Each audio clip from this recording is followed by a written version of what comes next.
구브로 사람 나손을 데리고 가니 이는 우리가 그의 집에 머물려 함이라. 아멘.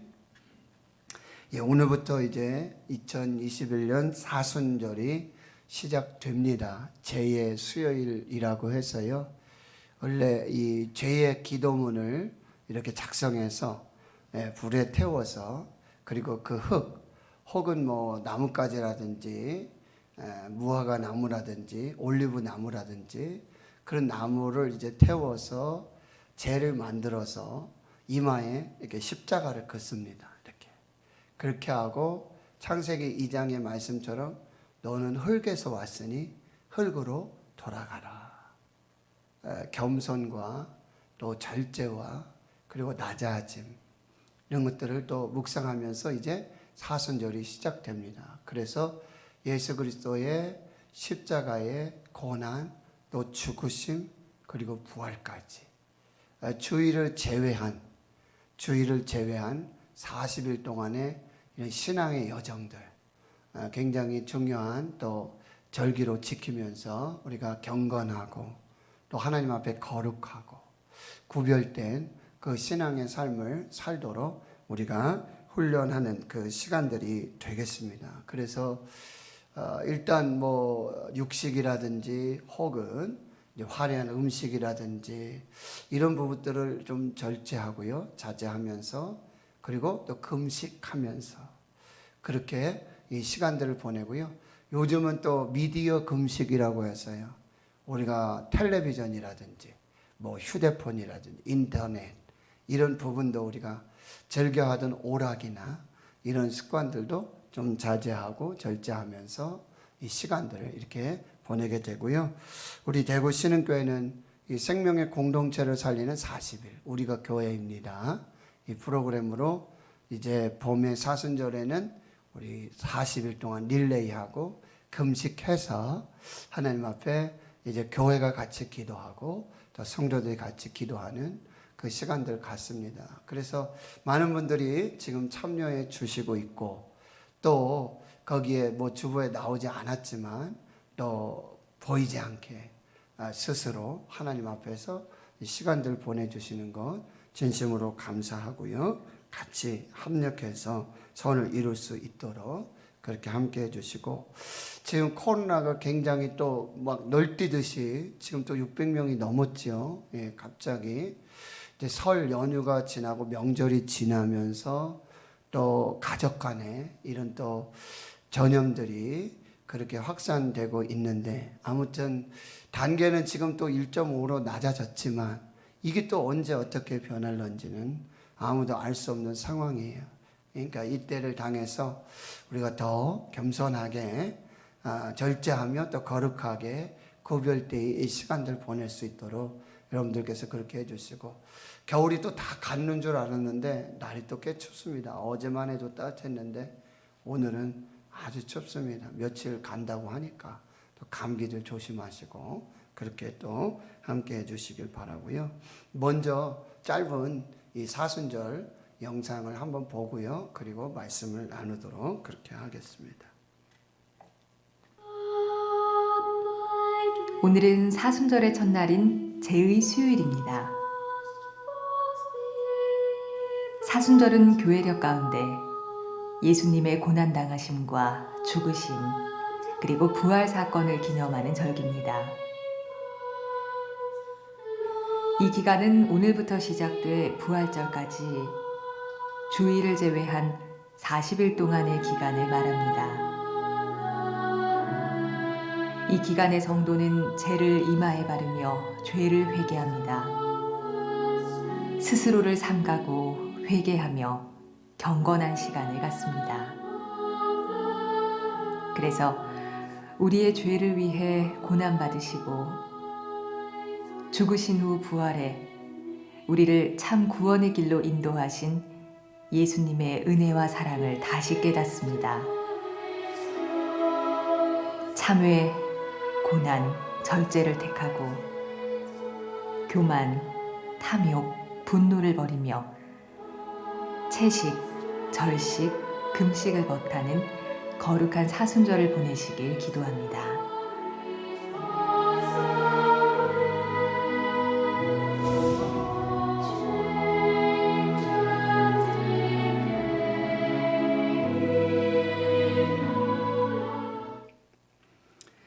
오늘 말씀을 이제 함께 나누도록 하겠습니다. 사도행전은 28장으로 되어져 있는데요. 21장에서부터 마지막 28장까지는 이제 새로운 주제가 전개되고 있습니다.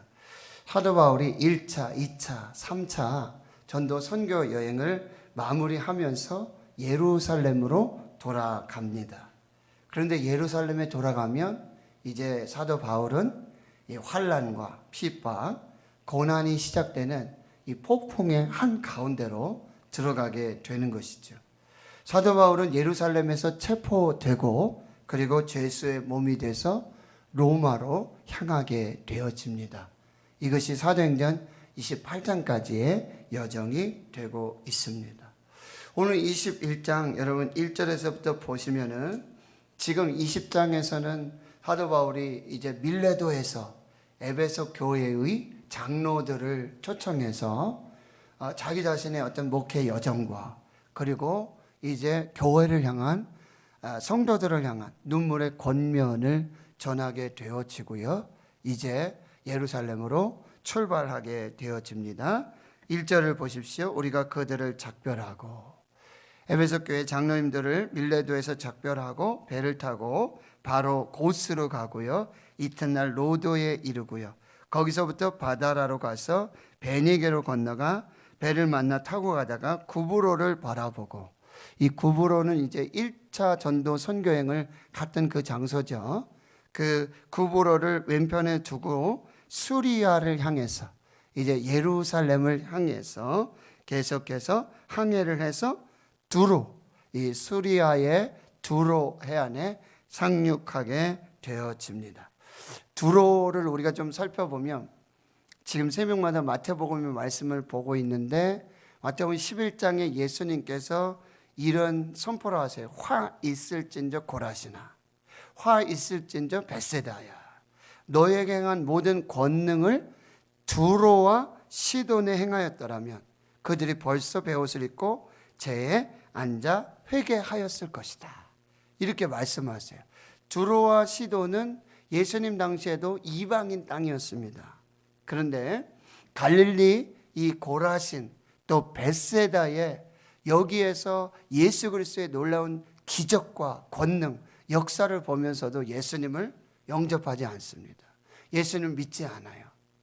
그렇게 하시면서 이제 비유로 말씀하셨던 것이, 만약에 두로와 시돈 이방 땅에 가서 복음을 전했어도 그 권능을 행하였어도 그들은 벌써 제에 앉아 회개하고 하나님께 돌아왔을 텐데, 너희들의 이 교만과 그리고 하나님 앞에 겸손하지 못함, 이것들을 아주 책망하시는 그런 말씀으로 이 두로가 이렇게 이야기되어지게 되고요. 그 두로에 이제 도착을 해서 배의 짐을 풀게 됩니다. 4절을 보십시오. 그 두로에 와서 이 사도 바울 일행들이 가장 먼저 한 것은 제자들을 찾아갔다라고 하는 거예요. 사도 바울이 이렇게 선교 여행을 떠나면서 멈추고 그리고 함께 유하는 그곳마다 제자들이 있었고 교회들이 있었고 사랑하는 형제들이 있었습니다. 이것이 사도 바울에게는 매우 큰 위로가 되었던 것입니다. 4절을 보면 그 제자들을 찾아 거기서 이래를 머물게 되고요. 그 머무르는 동안 이제 많은 교제들이 있었겠지요. 그러는 중에 제자들이 성령의 감동으로 이 바울더러 이야기를 합니다. 예루살렘에 들어가지 마십시오 라고 말하고 있는 것입니다. 여러분, 성령께서 제자들에게 깊은 감동을 주시면서 사도 바울이 지금 예루살렘으로 가고자 하는 그 걸음을 막고 있습니다. 그런데 이제 또 5절에 보면 이렇게 여러 날을 지낸 후에 우리가 떠나가는데요. 그들이 다, 그 제자들이 처자와 함께 성문 밖까지 전송하고 또 바닷가에서 무릎을 꿇고 기도하고 서로 작별하고, 이제 사도 바울 일행은 다시 예루살렘을 향하여 가고 그 제자들은 그들의 집으로 돌아가는 이런 만남과 헤어짐이 계속해서 진행되고 있는 것입니다. 바울은 이렇게 전도 여행을 하면서도 계속되는 축복의 만남들을 갖게 되고요. 또 축복 속에서 헤어지는 이런 시간들을 보내고 있어요. 거기에는 무릎을 꿇는 눈물의 기도가 함께 하고 있는 것을 볼 수가 있습니다. 요즘 한국 교회 저도 보면 저 깜짝 놀랐어요. 이렇게 늘 앉아서 예배 드리는 의자의 예배가 익숙하지 않습니까? 그런데 이제 간혹 가다 보면 의자가 없는, 그래서 무릎을 꿇어야 된다든지 그런 경우가 있는데, 참 너무 숭고한 말씀인데, 죄송한 말씀인데, 이 다리에 기름이 너무 껴가지고요, 무릎을 꿇을 수가 없어요. 아파요. 조금만 꿇어도 쥐가 나요. 참 우리가 이 기도, 물론 기도하지만 무릎을 꿇는 그 기도가 참으로 벌써 옛날 이야기가 된 그런 모습을 우리가 볼 수 있게 되는 거예요. 여러분, 우리가 이렇게 코로나19 때문에 정말 너무너무 안타까운 것 중에 하나는, 이렇게 예배라든지 말씀이라든지 기도, 이 특별히 무릎 꿇는 이런 시간들이, 이 신앙들이 점점 2순위, 3순위로, 4순위로 점점점 뒤로 후퇴한다는 거예요. 우선순위에서 밀려나고 있어요. 뭘 해도 무조건 코로나예요. 건강 물론 중요하죠. 그런데 자꾸 우리의 예배가, 우리의 믿음이, 기도가, 말씀이 점점 뒤로 물러나요. 우리 신앙의 우선순위에서 후순위로 밀려나고 있다라고 하는 거예요. 여러분, 여기 보면 이 사도 바울의 일행들과 또 이 두로에 있던, 말씀드렸죠, 이쪽은 이방인 지역입니다. 그리고 이 로마 군의 어떤 지휘 아래 있는 곳이에요. 그들이 마음껏 뭡니까? 예배 드릴 수도 없어요. 마음껏 무릎을 꿇고, 여기 바닷가에서 무릎을 꿇고, 글쎄요, 사람들이 어떻게 생각했을까요? 저 사람들은 뭐지? 저 사람들은 뭐야? 요즘 우리가 전도하기 어렵잖아요.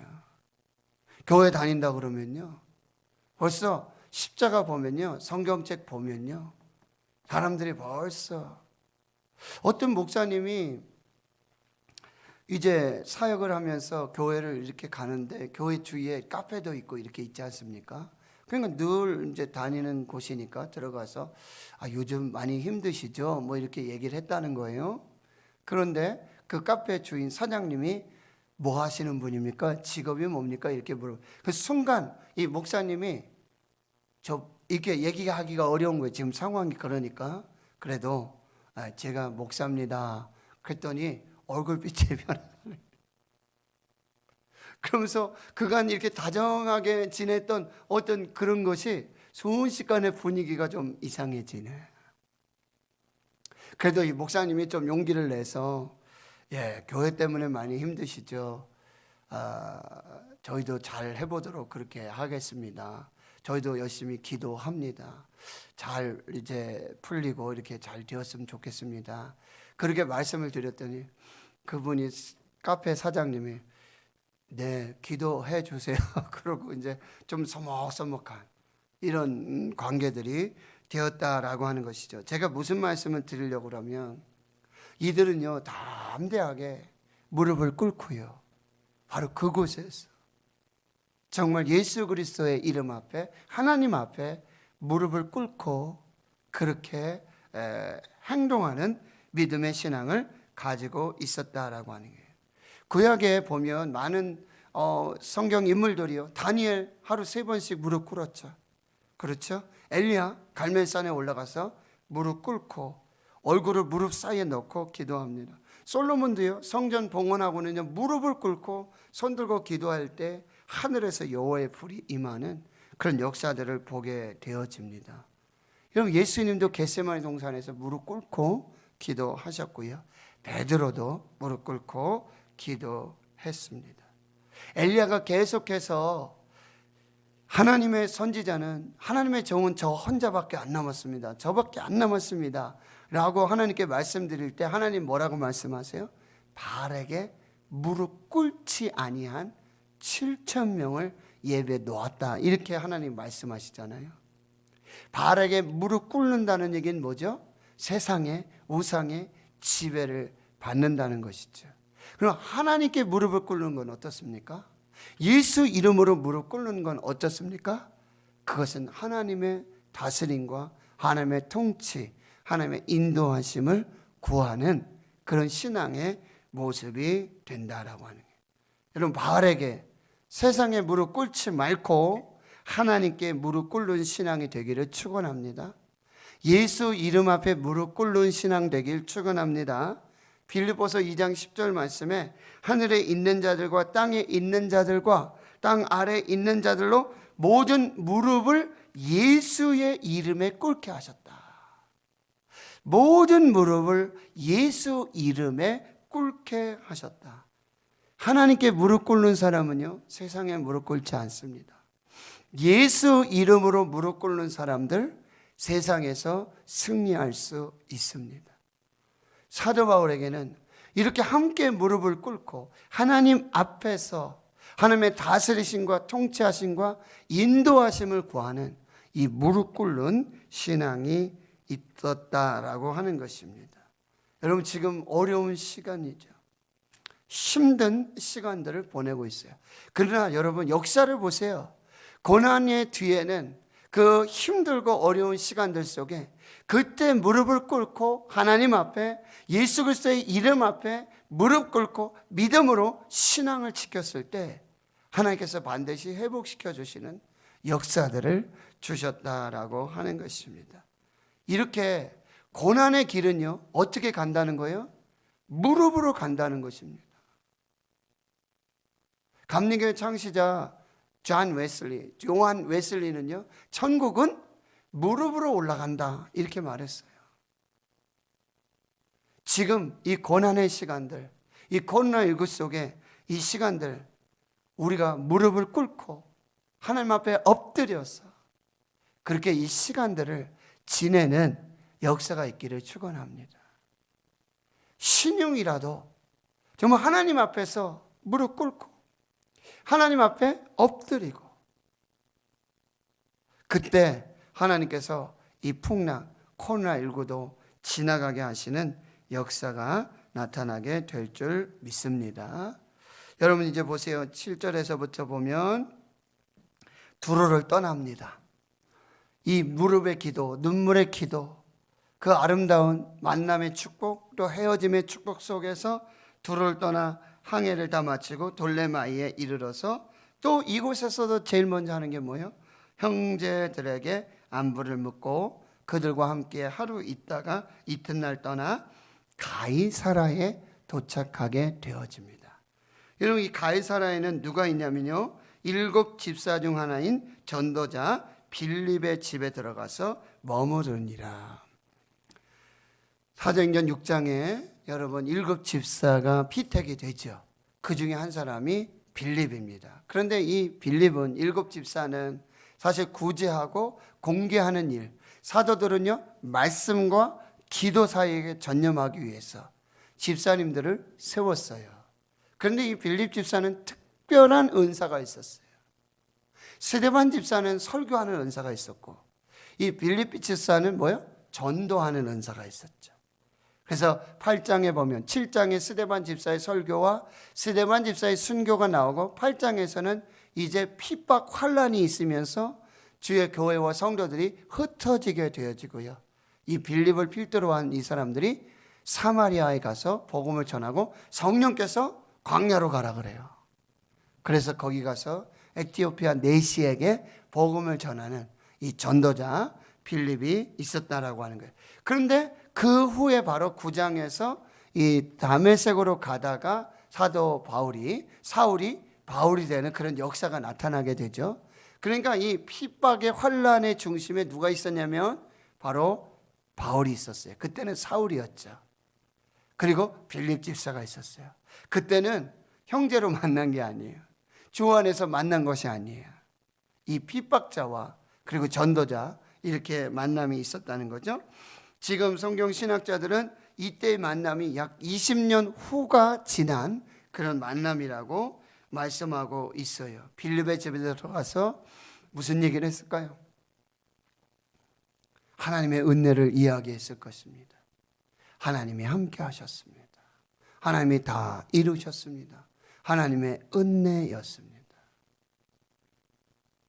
그렇게 핍박하던 폭행자였던 그 바울이 예수를 믿고 그렇게 선교를 하며 전도를 하면서 그리고 다시 어쩌면 아주 초창기에 그런 전도자인 이 빌립을 만나는 그런 모습들, 얼마나 큰 감동이 있었을까라는 생각들을 해보게 되어집니다. 근데 빌립이 딸이 넷 있었는데 처녀로 다 예언하는 자였다. 딸들을 다 잘 키운 것 같아요. 우리 자녀들이 이렇게 컸으면 좋겠어요.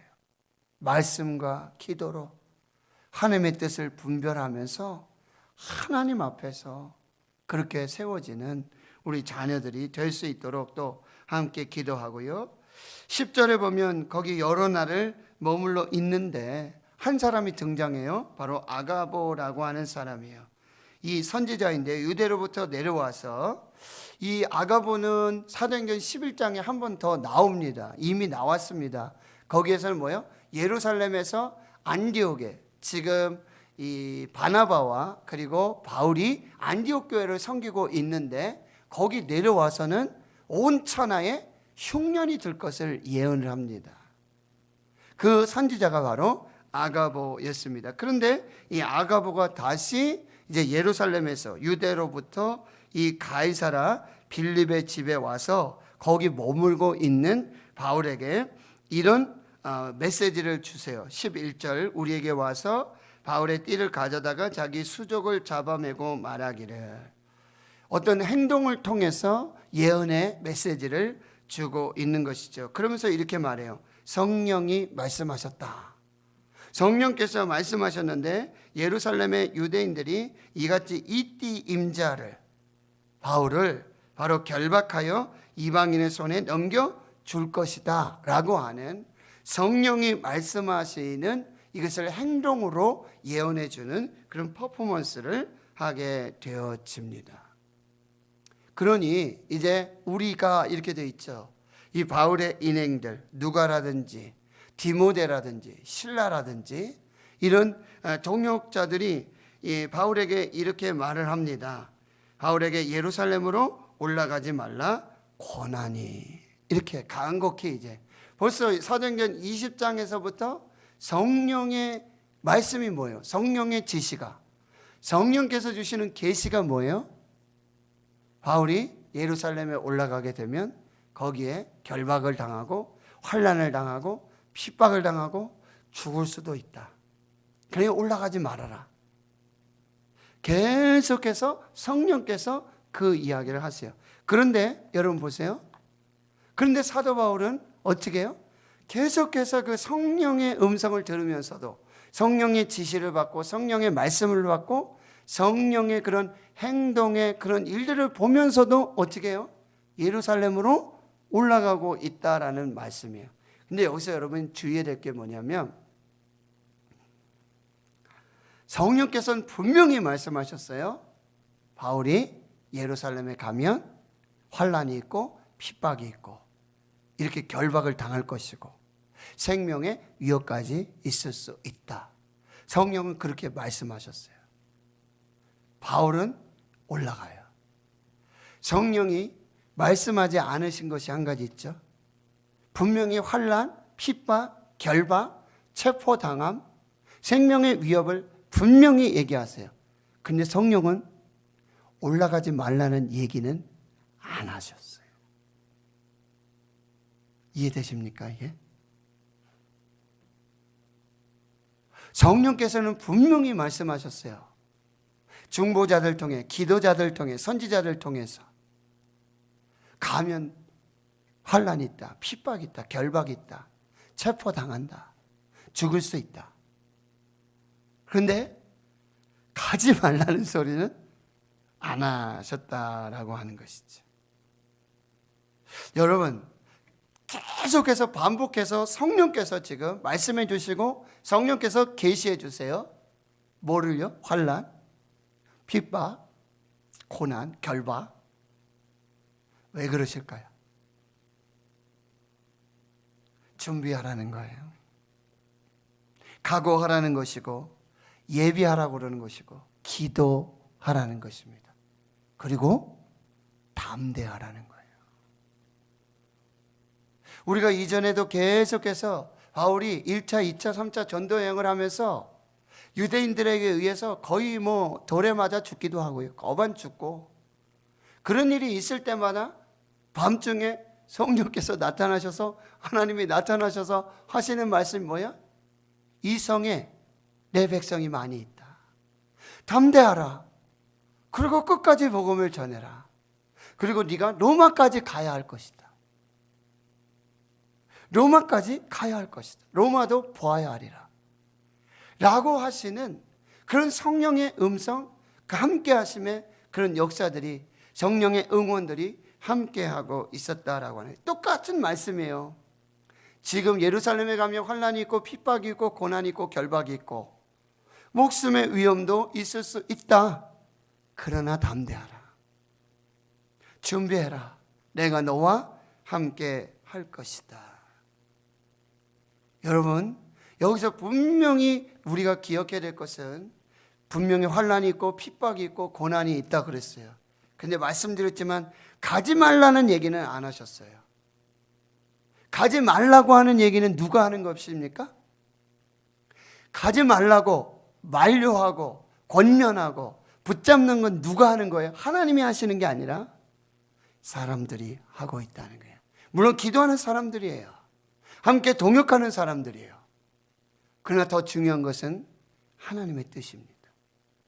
하나님의 말씀입니다. 그러니까 성령의 뜻과 하나님의 뜻을 분별할 수 있는 사람의 말이 아니라 성령의 감동과 성령의 말씀을 따르는,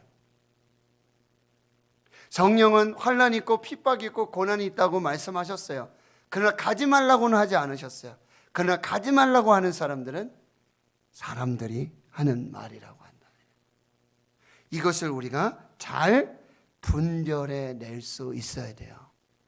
주의 길을 가는 사람, 주의 일을 하는 사람에게는 핍박이 없을 수가 없어요. 고난이 없을 수가 없어요. 그런데 하나님이 주시는 메시지는 뭐예요? 너 분명히 고난이 있다. 분명히 환난이 있다. 결박이 있다. 생명의 위협도 있다. 그러나 내가 너와 함께 할 것이다. 내가 널 지킬 것이다. 내가 너를 도울 것이다. 이 말씀을 믿음으로 받으시길 축원합니다. 주의 교회에 주의 일을 할 때 똑같아요. 마찬가지예요. 이때 성령의 음성을 듣고 하나님의 뜻을 분별해야 된다는 거예요. 그래서 사도 바울이 13절에 이렇게 말합니다. 우리 같이 한번 읽어보겠습니다. 시작. 바울이 대답하되 여러분이 어찌하여 울어 내 마음을 상하게 하느냐. 나는 주 예수의 이름을 위하여 결박당할 뿐 아니라 예루살렘에서 죽을 것도 각오하였노라 하니. 사도 바울이 성령의 음성을 듣고 성령의 말씀을 듣고 성령의 계시를 받고 그가 결단한 것은 무엇입니까? 주 예수 이름을 위하여. 주 예수 이름을 위하여. 한 유명한 신학자가 사도행전 주석을 썼는데요. 그 제목이 주 예수 이름을 위하여. 이거예요. 이것이 우리의 결단과 우리의 신앙의 고백이 되어야 합니다. 바울이 지금 예루살렘에 가는 거예요. 거기 가서 훈장받고 그러려고 가는 거 아니에요. 주 예수의 이름을 위하여. 주 예수의 이름을 위하여. 이게 항상 기준이 돼야 돼요. 주 예수의 이름을 위하여. 내가 돈 버는 것도, 내가 건강한 것도, 내가 뭘 하는 것도, 교회에서 뭘 하는 것도 내 이름 내려고 내가 요즘 뭐 이렇게 직분 받았으니까, 내가 어느 직책 맡았으니까 내 돈 쓰는 거 아니잖아요. 주 예수의 이름을 위하여. 자기 이름 내려고 자기 돈 쓰듯이 그런 것이 아니라는 거죠. 항상 이것을 분별하셔야 돼요. 주 예수의 이름을 위하여. 여기에 오케이 되면 됩니다. 신앙의 양심에 주 예수의 이름을 위하여.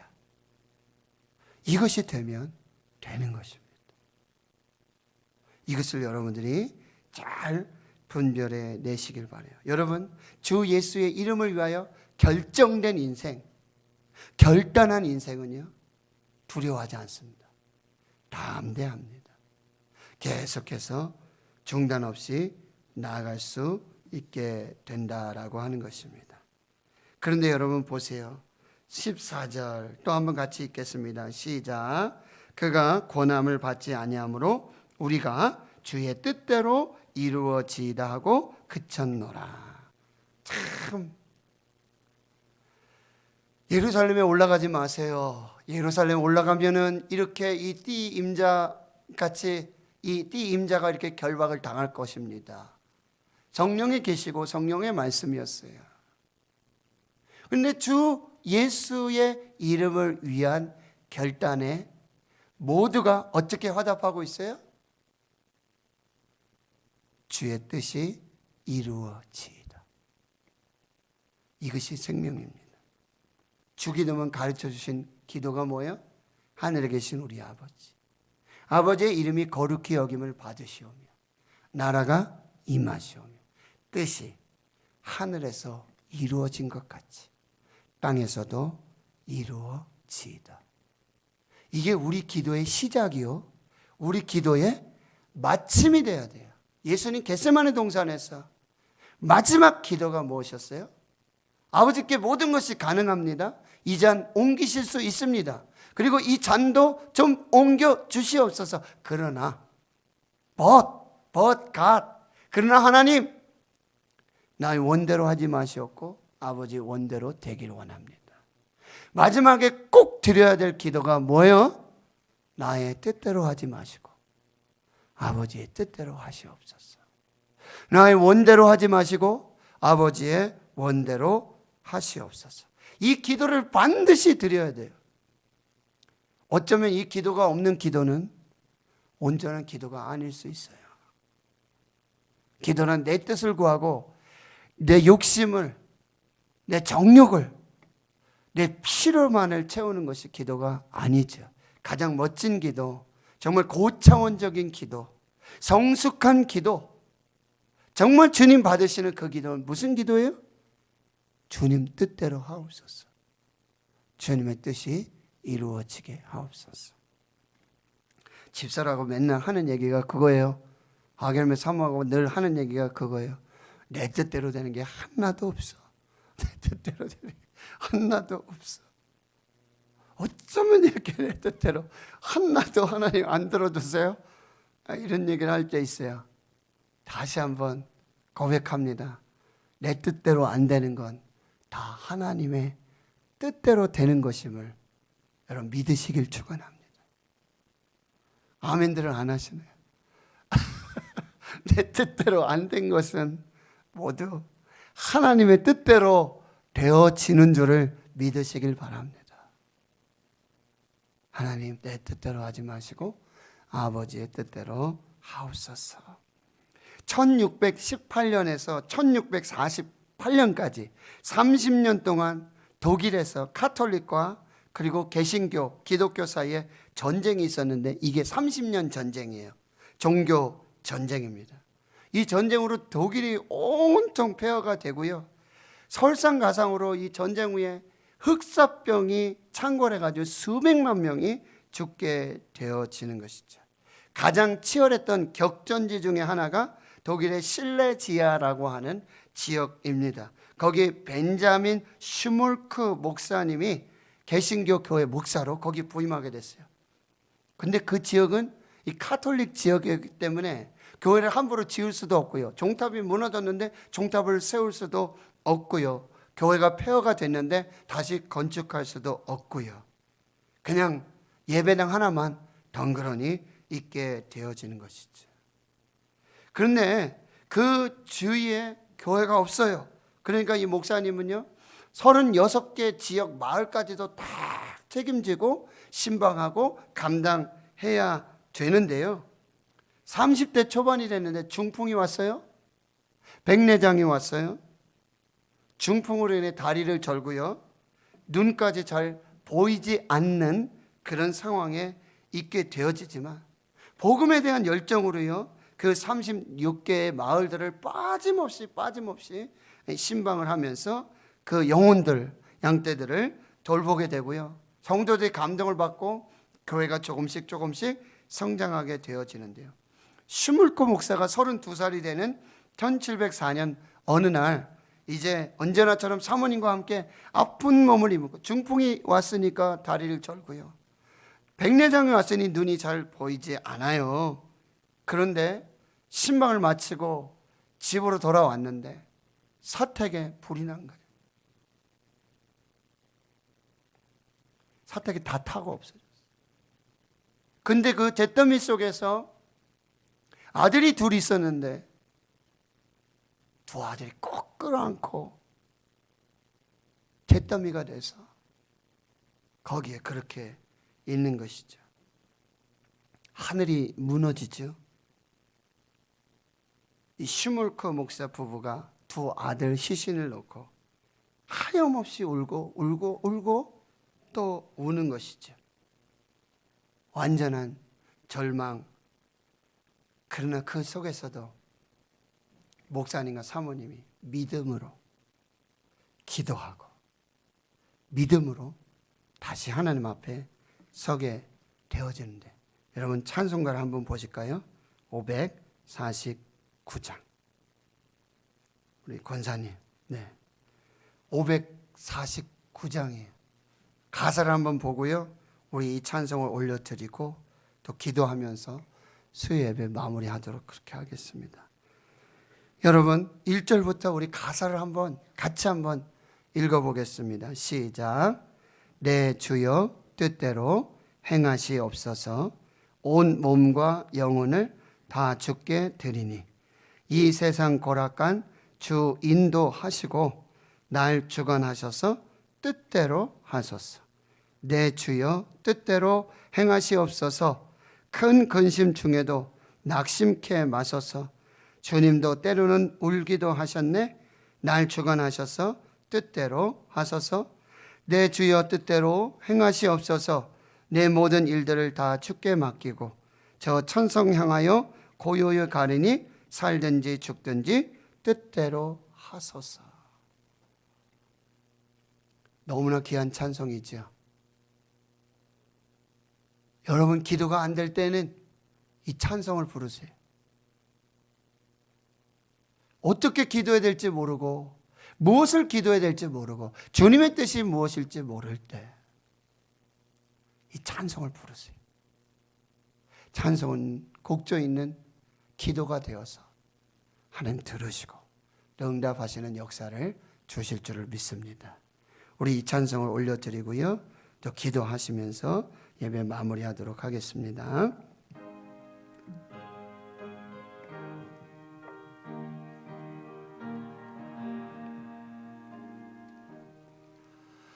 내 주여 뜻대로 행하시옵소서. 온 몸과 영혼을 다 주께 드리니 이 세상 고락간 주 인도하시고 널 주관하셔서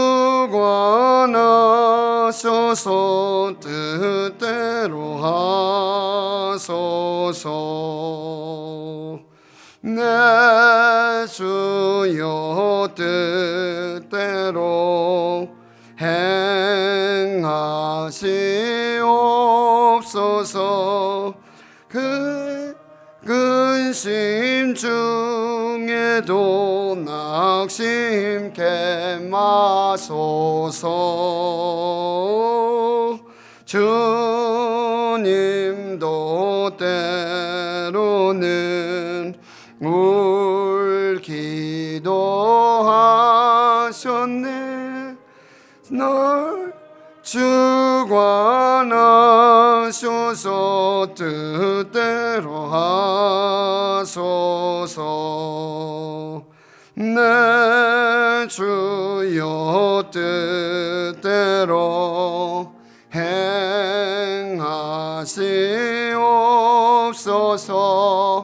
내 모든 일들을 다 주께 맡기고 저천성 향하여 고요히 거리니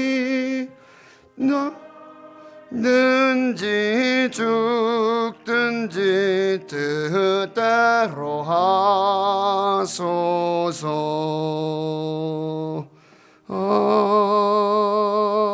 아멘.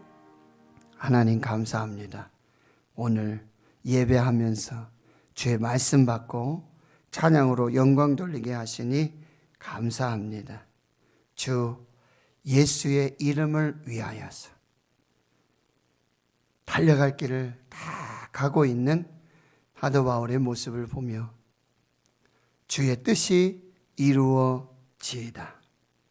주님의 뜻이기에 멈출 수 없었고 중단할 수 없었고 결코 돌아설 수 없는 그 길을 걷는 사도 바울의 뒤를 따라 주님, 우리도 주의 뜻을 따라 주님 뜻이라면 주의 뜻이 이루어지기를 우리 호흡이 다하는 날까지, 생명 다하는 날까지 우리도 이 길을 갈 수 있도록 성령께서 인도해 주시옵소서.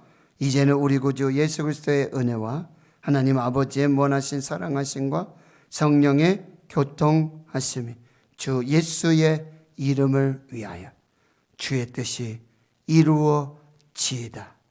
이제로부터 영원토록 함께 하시옵기를 간절히 축원하옵나이다. 아멘.